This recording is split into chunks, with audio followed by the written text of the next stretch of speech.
Why hello there, ladies and gentlemen, and welcome back to Car Juice.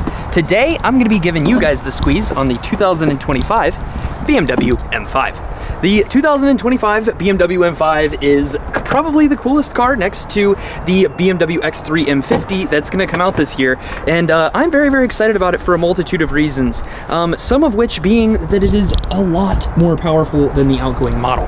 This new BMW M5 features now 717 horsepower and 738 foot-pounds of torque. It has the same 4.4 liter V8 as the outgoing F90 BMW M5. However, it has a little special secret sauce up its sleeve. This thing has a electric motor, same one out of the BMW XM and the X550e, tied into the transmission, actually enabling this thing to get that extra 738 horsepower. Because of that battery, however, it is a little bit heavier, so it is technically, per BMW's rating, about 0.1 seconds slower to 60 than the outgoing model. But with all of the additional torque, this thing has like an extra 118 horsepower more than the outgoing M5. So this thing is just an absolute torque monster, and it sends a lot more power in different ways than the previous body style. On a video that I was watching reviewing this car, the front brakes actually get a little bit hotter, front tires actually get a little bit warmer than the back tires, just to really make sure that it's putting that power down properly. So it's kind of interesting to see how this thing's going to be able to drive. We haven't gotten one in that's not sold yet. This one actually is sold by my coworker Brian to one of his best customers. Just wanted to get a quick video of it before it ended up getting shipped out, because unfortunately these things are sold out for the foreseeable future. The 2025 model year, however, has done some very cool things to this car. Like, for example, this front grille pops out and actually lights up whenever you hit the lock and unlock button. Let me show you guys that real quick. Yeah, so the front grille lights up just like on the 540 and the i5, which is just really cool, and then you have a lot of other cool technology integrated into the rest of it. This color is also new for 2025. The Frozen Deep Gray is what this is called. We also got a black sapphire metallic one in, but I thought that the Frozen Deep Gray looked a little bit cooler. Compared to the last gen M5, it is about 4 inches longer and about 2 inches wider. Like all of the other M cars that have preceded this one, though, it does have like a nice sexy wide body kit on it. It looks so good. Like, the front end looks like it almost has a full-on like lip on it, even though it just integrates right into the bumper, because there's so much extra room for that air to get funneled into the front of the car. The car was supposed to launch with PS5s on it, new performance sport tires by Michelin. This one has Hankooks on it though, the Ventus S1 Evo Z. So those are going to allow this thing to go up to 160 miles an hour. If you get the M Drivers package, you are going to be able to actually get this thing up to 190 miles per hour. Coming around to the back end of the M5, you've got this very kind of techno-looking diffuser on the rear. It's just so aggressive. The exhaust tips are actually stacked slightly against each other, and it just makes the back end look very sinister. Whenever I saw this thing in a parking spot, I don't know how I felt about it, but it actually looks really good just kind of sitting here by itself. Again, I mentioned earlier that this thing has a hybrid drivetrain component to it. So this thing is actually able to drive at up to 25 miles on all electric mode. That was to kind of allow this thing to continue being able to be sold in Europe, because in Europe they have to be worried about how it's going to act inside of London. Like in major cities in Europe, you're not allowed to have an electric car anymore, or a non-electric car, like a gasoline car. In the major city centers, they've started to outlaw it, but they can get around it by offering a hybrid component to that as well. Speaking about the engine, let's go ahead and pop the hood real quick. I'll show you guys what's going on underneath the hood. Everything on this car is so big, mind you. Like, it's so cool. The interior is like perfect. I'm gonna get into that in a second. Since we can't drive it, I'm gonna spend a lot of time going over the cool stuff. Pull the hood latch twice, and that'll let you go ahead and open that up. If you guys are interested in getting a BMW M5, you can look me up at BMW Cincinnati North. I'm a client advisor there, and can help you get one on order. Very cool stuff underneath the hood though. Just like the BMW XM, you have the kind of bicolor carbon fiber-esque cover to the engine. You can't really see too much. On all of the other cars, you can actually see like a little purple wire going underneath the hood there, but basically have that same 4.4 liter V8 out of the outgoing one, detuned to 577 horsepower compared to the 600 in the previous one. Hopefully that'll help out a little bit with reliability long term, but just tons of intercoolers, tons of larger intakes, and you've got just really cool strut braces. I don't know what this is, but that's new. I don't even know what that does. I'm not gonna touch it. But yeah, underneath the hood, really, really cool. Now that we've gone over that, let's go ahead and get you guys a bit of a cold start.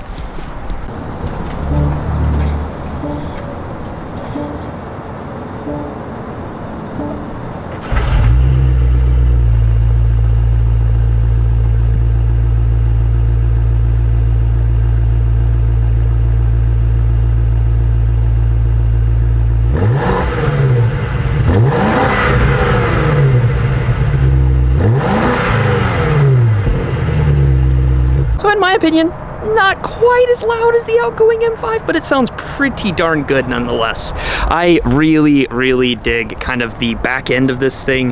My coworker pointed out on the 5 Series that the back end taillights kind of look like a Toyota Avalon, which I don't know how I feel about that, but he's kind of right. The rear spoiler that comes on this thing isn't very aggressive, but it really just kind of peels in together, especially that frozen deep gray paint. It just makes it like kind of smooth out and adds a nice little contrast piece to the back end of the car. You've got the M5 logo in all of the new 2025 models. You've got that bicolor design with the silver outline and the black badge, which I think looks really cool. And it goes together very, very well with that diffuser that we were talking about earlier. The trunk space is really, really good. You guys all know that cargo road, but cargo space, very important. In the back, you are going to actually get a rear, in the back, you're also going to get a fix-a-flat kit, as these are not performance run-flat tires. They are just regular performance sport tires. So if you ever get any kind of flat tire, I would really recommend calling AAA, but if you are in a bind, you can also use this to fix whatever flat tire you end up having. You also get a 15-foot charging cord that comes with this thing. Since it's a hybrid, you are probably going to want to charge this thing up overnight on a level 2 charger. On a level 2 charger, you can expect to charge in about 3 to 4 hours. This thing does charge a little bit slower than the 50Es in my experience. I don't know what that is. I don't know if it's due to the break-in mode or anything like that, and I don't have specific time frames. I've just been hearing from my recon manager that it just takes quite a while for this thing to charge up. The rear seats do fold down, and you can see you got a little bit of that Kailami orange sticking through on the back in the paint. The MSRP of this car is actually running up at $134,725. The full leather option is this car does have the extended leather option, not the full leather option, which would add a little bit extra to that price. It also has the driving assistance professional package, so this is going to maintain you inside of your lane and also do your distance control. Carbon exterior package, so you're going to pick up a couple of those carbon accents, such as the mirrors and the rear spoiler. The executive package has the iconic LED glow kidney grille, front and rear heated seats, ventilated front seats, and then it also has an interior camera. That's like one of the coolest things about this iDrive 8.5 operating system, is that you have the interior camera. So if anybody ever breaks into the car, you can keep an eye on them and hopefully get your things back. I am very, very happy that we've been doing that. And then let's see, Parking Assistance Plus, this thing can park itself. It's got 20-inch tires on the front and then 21-inch on the rear. The mDrive Professional is going to make this thing a little bit better on the track, basically give you better optics as to what you're handling in terms of if you are taking this thing to the track, basically giving you a better idea of what the car is doing. And then last option that this thing is equipped with is the carbon fiber silver thread high gloss interior trim. That's why this carbon fiber looks so beautiful on the inside of this car. It just looks so stunning compared to regular carbon. It has like this extra, look to it. And then the M1 and M2 buttons here on the steering wheel actually look really good. This one has the flat bottom steering wheel. I think that I do really like just having the regular leather steering wheel as opposed to the Alcantara. It just makes it like a little bit more daily drivable. The new Alcantara steering wheel that we came out with, I featured that on the short that I did last week on the BMW M2, which was pretty sick. But I just love the interior of this car so much. The two-tone seats and then the illuminated M5 badge. You've also got the M5 badge here on the door. And then this one has the Bowers & Wilkins sound system. Cool thing about Bowers & Wilkins is the tweeters are made out of diamonds and then the mids are made out of Kevlar, which is very, very cool. The speaker covers are also kind of soft and plush. which just makes this thing look a little bit more premium. Just like the i7, you have the very cool crystal interior on all of the LED lights in the car. And then in terms of backseat legroom, you are going to be quite comfortable no matter how tall you are. I've got probably about 4 inches or so of legroom sitting here in the back, and I am not very tall, obviously, but with the executive package, like we were mentioning earlier, you do have rear heated seats back here, and you also have your own little climate control operating system that you can use in the back of the car. Apart from that, your speakers do light up in the back, so you can see there's a bit of blue light shining through there. The cool thing with the newer Bowers & Wilkins speakers is they do have like ambient lights that change colors on them. They used to just only be white.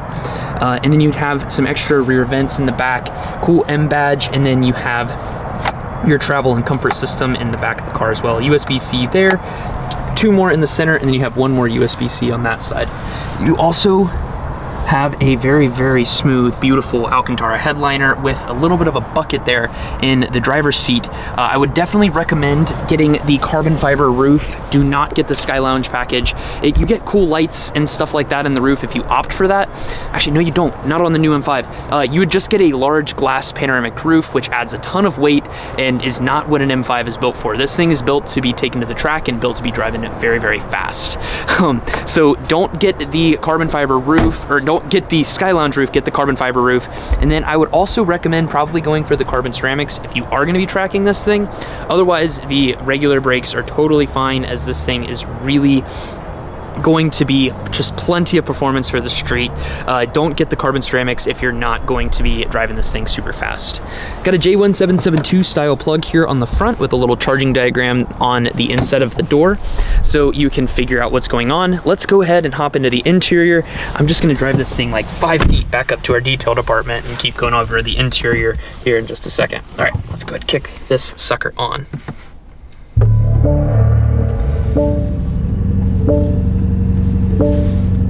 I mean, it sounds really good. It sounds louder on the interior than it does on the exterior. I honestly have thought that this thing was going to be louder than the M5 compared to the old one, just from the original cold start I did whenever I was picking it up. But it actually is just a little bit quieter on the outside, which was kind of interesting to me. The flat bottom steering wheel is quite nice. You got the little bit of support there on the center stack of the steering wheel, and then the M1 and M2 buttons are very pronounced. This does have a boost function, which kicks this car into overdrive for about, I think it's like 10 seconds. Basically what that does is it's not gonna add any additional horsepower. It's basically just gonna turn all of the suspension components and everything on the car up to 11 for 10 seconds so that you can drive it a little bit quicker. I cannot wait until I get an opportunity to drive this thing. It has like just a nice little overrun whenever you're driving around. And then you have a couple of different drive modes. You've got dynamic and then dynamic plus, and then you also have e-control. So if you were wanting to charge this thing's battery up, you can basically drive it around in dynamic plus and use the motor to charge up the battery. And they say that that is actually going to charge it up a little bit faster than if you were to just plug the car in. If you were trying to charge it up basically while you're driving around, you could just throw it into Sport Plus and then just drive around with the motor turned up to 11. I'm gonna go ahead and park this thing real quick, and then I'm gonna cut back in here in just a second. So checking out the inside of this car, it's super nice. You've got a 12.4 inch display here in the center, and then a 14 inch display here on the right. All of the M cars have a new style of kind of infotainment system on them. You can individually compose different things inside of the setup, just like all of the other M cars. So you can go in and adjust the drive logic settings for the transmission. Before, that was a button right here on the transmission. Now you just have a little flap to throw it into gear. The drive logic is what changes how aggressive the gears are going to shift between each shift point in the car. And then you've also got the different drivetrain options as well. So Comfort, Sport, Sport Plus. Sport Plus is going to get you a little bit of overrun, maximum horsepower, and run everything turned up to 11. Energy recovery mode, so that's going to change how aggressively it's going to brake whenever you're changing changing between hybrid mode to gasoline mode, so it's going to read what's going on in front of it and be able to charge up that hybrid battery a little bit quicker. You can individually change the chassis stiffness between Comfort and Sport Plus. If you want it to be the most sporty ride, it's going to turn those adaptive dampers up to 11 and lean into the corners a little bit more. Comfort is just going to be like a nice, comfortable daily driver. Let's see if this thing has double pane glass windows, just single pane glass, which makes sense. You kind of are optimizing for weight, especially weighing in at about 5,400 pounds already. Very happy to see the Alcantara headliner come back in this car, and overall the iDrive 8 operating system is pretty darn good. It took a second to get used to, but the 8.5, once you get used to where things are, it is pretty efficient. It just takes a second, and there are a lot of good optimizations that come with everything here too. So like, it just takes a second to learn where things are. You've got a lap timer that comes in with the new cars, different charging information, so you can actually change how fast this thing is going to charge and limit it depending if your house isn't set up for modern wiring.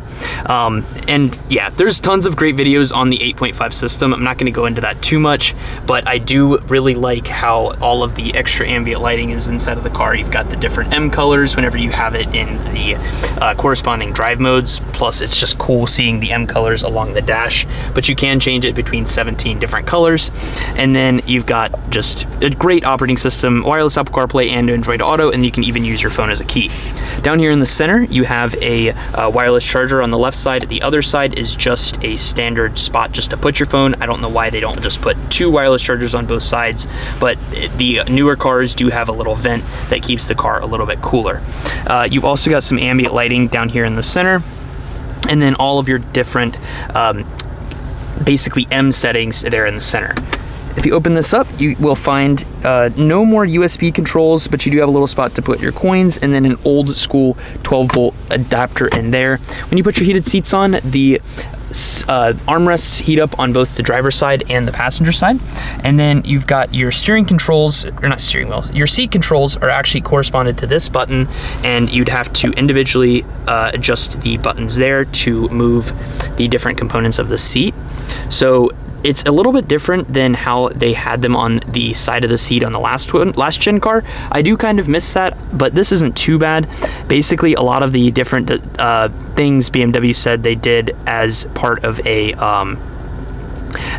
trying to do like a design choice. So like, they don't have the climate control information right here in the center. Basically, you have to press this menu to minimize how much clutter is going on the dashboard. I miss the actual buttons. These guys are a little bit weirder. I prefer what they have on the X7, where you have the twist style knob. This is just kind of hard to use, and it's just awkward to hold on to change the control and direction of the vents. But at least the AC and the heat warm up very, very quickly with the hybrid component having that electronic heating. It just goes a little bit faster. No remote engine start, but you can use the app to turn the car on and start warming it up or cooling it down to a neutral 72 degrees like they do on the rest of our hybrid models. Yeah, and then you've got the M controller here for the iDrive 8.5 screen, and overall just a lot of really, really good improvements on the M5. If you guys want to see a video going over a quick drive on this thing, let me know. I will kind of keep my eye to the ground, keep my ear to the ground. If we end up having any M5s that go down, I will definitely let you know, and then we'll do a quick little review where we actually go out and drive one of these things. It's pretty awesome. But without further ado, guys, thank you so much for watching. I'll catch you guys next time. Deuces.